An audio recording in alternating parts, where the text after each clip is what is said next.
Governor Scott Walker of Wisconsin has dropped out of the GOP presidential race. What happened?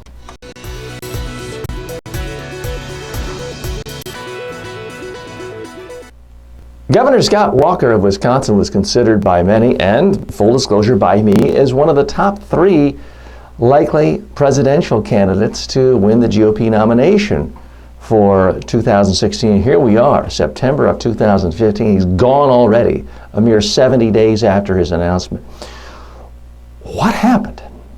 Here was a guy who, on paper, is the perfect presidential candidate.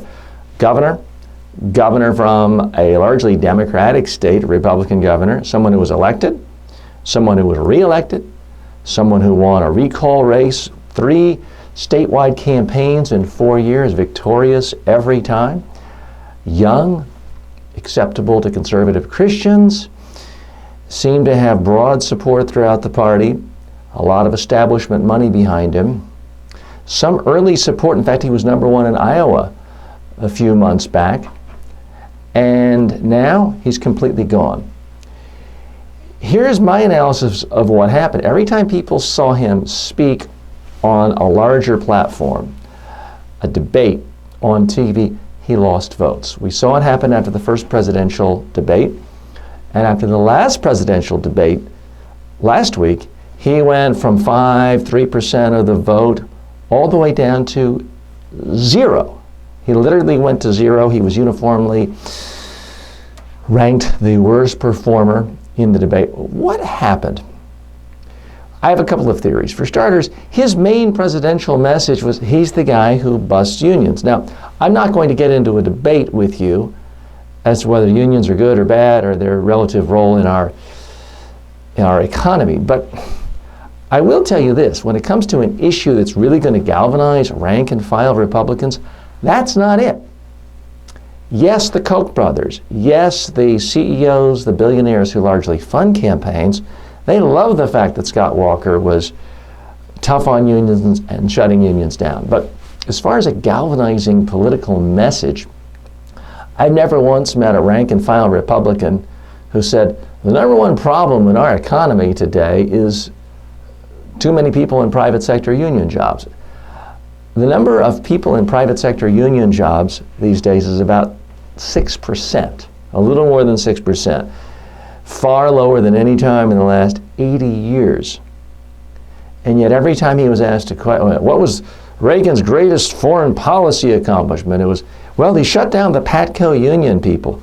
And it just struck a lot of people, not just moderates or Democrats or liberals or media types, but a lot of conservative Republicans as ridiculous and is trying to squeeze his one accomplishment and plug it in all across the board in a way that just did not seem presidential. Now, I'm going to upset some people with what I'm about to say. It's going to seem mean. I don't mean to be mean. It's going to seem unfair. I guess it is unfair. But I do have a theory as to why Scott Walker seemed to lose a tremendous number of votes, percentage of support in the polls every time he went on TV. His face. Now, folks, it brings me no joy in saying this because some of the problems he has, I have. He has tiny little beady eyes. Well, I have tiny little beady eyes. Guess what? I'm not trying to be president.